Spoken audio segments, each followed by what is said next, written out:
Good morning, everyone. Mike, Herd 360, and today, I guess this is morning coffee moments or something, but it's July the 4th, and I don't sit still real well, and I've seen quite a few people asking this question, and I had already intended on making a video about this, so I wanted to go ahead and get something started here. So this is the new Pro, both the body of the Pro and the Reveal X 3.0, the Pro 3.0. They both have the same housing or body, if you want to call it. This one here's got a little wear on it. I've been running it for several months. Been a great little camera. Spot on, catches movement really well. I haven't had any complaints. I actually had it next to another brand, and this one was sending more photos than the other brand was of animals. I'm not going to get into the pissing contest of which camera's better or even tell you which brand that was. But anyway, so let's talk about the biggest difference. Physically, if you've run these cameras in the past, let me see if I can grab one here. I think I got old. If you've run these cameras in the past, you know that it does look very similar, but there are some differences. Around the lens is shaped differently. IR is shaped a little different. So there are some differences here. It's not exactly the same housing. The security box, I hadn't played around with it yet. I don't think it's going to work. Probably could be modified. One of the bigger differences is this antenna up here and how it mounts. So the old style came right out the side. This one is mounted in the top. You've got a piece that protrudes out from the top, and this mounts in there. They come pre-installed from Tactacam. I like the little catch. I think it's nice, and I think it's going to go a long ways in protecting the antenna. Holds it nice tight against there. I just leave mine down. I don't see any lack of performance. I guess if you were in a marginal area, having it up and not obstructed might help you a little bit, but I don't think so. It works really well. Modem in these things seems to be real sensitive to signal. Picks up really good. But let's talk about this antenna, because that's really what I wanted to make this video about. So a lot of guys are asking, or I say a lot, some people are asking, I've had people contact me, I've seen it on Facebook, wanting to know, how do you add a booster antenna? Because we do know that there's a lot of people around the country in remote areas, and their cell signal is just really marginal. The towers are scattered out, and so sometimes you just need a booster antenna. It doesn't matter what brand cell cam it is, you're going to need one if you're in one of those areas. I don't happen to hunt in areas like that. I have good signal everywhere, but so many people around the country don't, and I like to think we sell the best booster antennas on the market.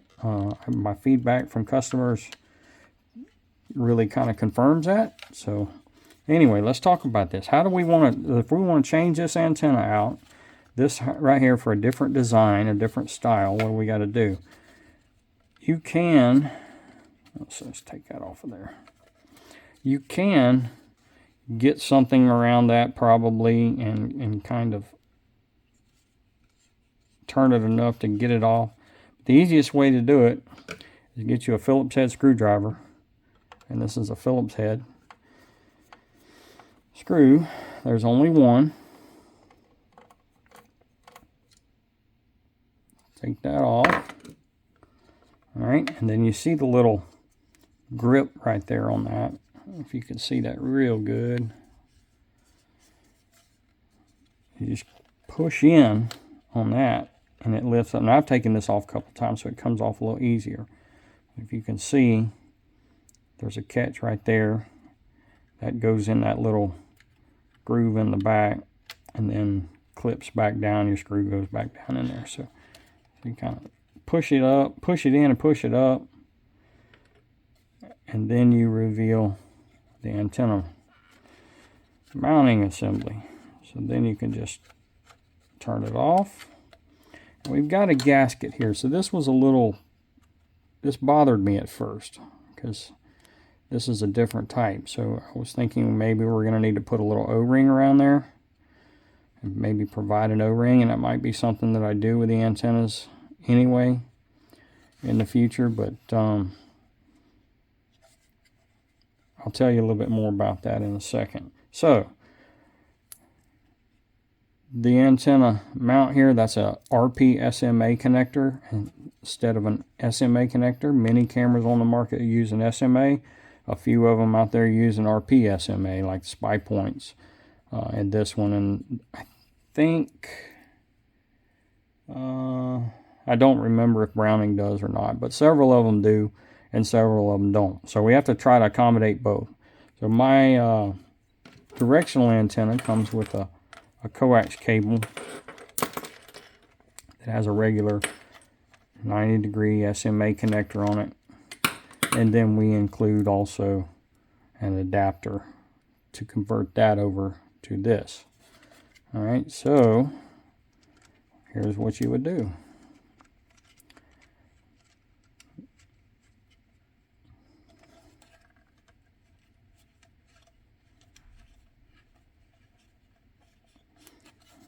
And snug it up, and I would recommend, I keep me a little bag full of tools when I go to the woods so that I can work on stuff, but just snug it up just a little. Now you don't want to crank down on it. You're not putting a blockhead bolt in or something.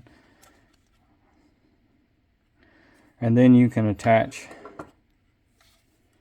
the cover back on. Voila. You could probably, you can move that. You can kind of turn it and angle it however you want to. Angle it this way, and then the cable would not be going straight out the top. And then, of course, put your screw back in, and you're good to go. Now, I have another antenna that's an omnidirectional. It doesn't use an SMA connector from the factory. It has a RP SMA connector from the factory with an adapter to adapt back. So it would just go straight in. But here's what concerned me. So you see that there's no contact with that rubber gasket and that rubber O-ring. So worried about leak. Even though you've got this cover on it and it's going to keep most of the moisture out, I was still a little concerned about the leak. So T6 Torx screws right here. I'll say that again. This is T6 size. Little Torx screws. And here is an improvement that Tactacam made that I am a big fan of right now. This is one of the best thought out changes that I have seen on this camera so far.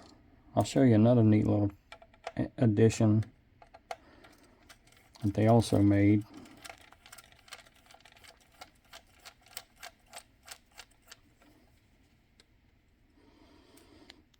Alright, that's a super tight fit right there.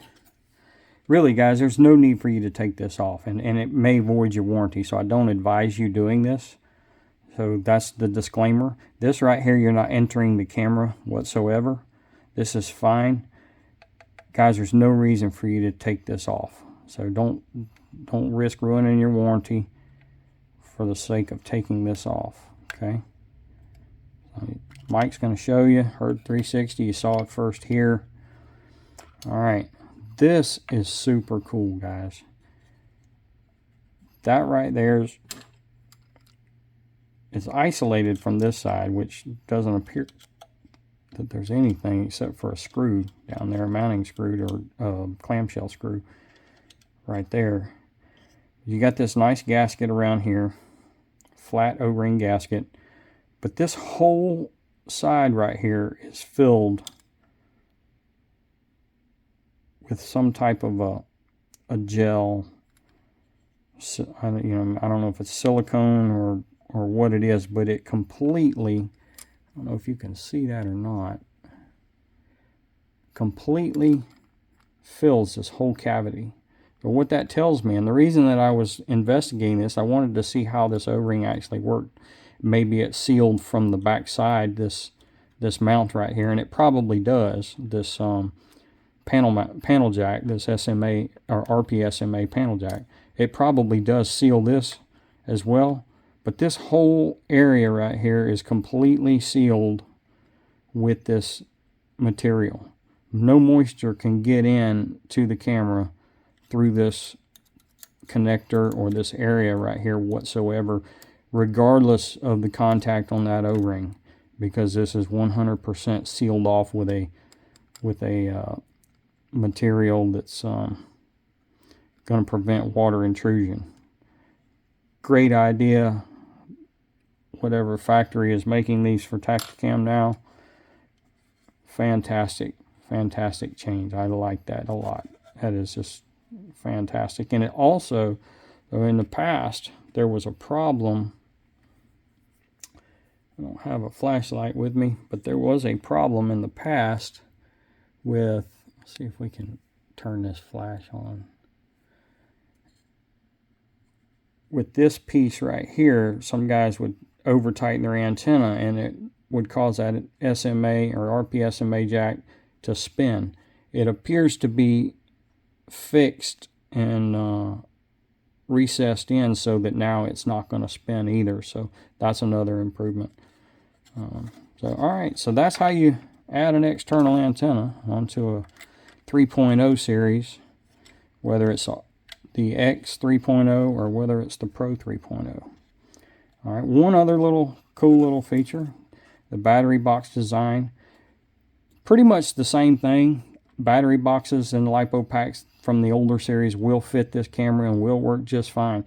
But with the new one, you'll see here a little threaded insert, and I'm sure that there's going to be a bunch of the 3D printer guys making a little catch there that it will screw in and then hold the cable in. Me, I don't fool with that. I just take my cable, wrap it around my mount, or wrap it through the strap. I don't use straps anymore, but if I had straps, that's what I would do. Wrap it through the strap, wrap it around the mount, and then plug it in and pull it tight. And then animals, I just don't have a problem with it. But they did include that, and I'm assuming that maybe with their solar panel, they're going to include a little catch that will have that will fit right there and hold that cable in. Now that's me assuming, guys, that I haven't been told that by Tactacam, so I don't know. But there you go. That's how you add a external antenna. One of her 360s anyway.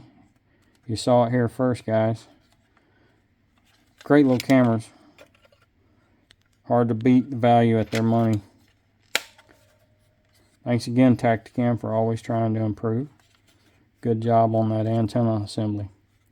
Y'all have a great day. Follow me on YouTube. Hope you have a wonderful 4th of July if you're watching today. See you again soon.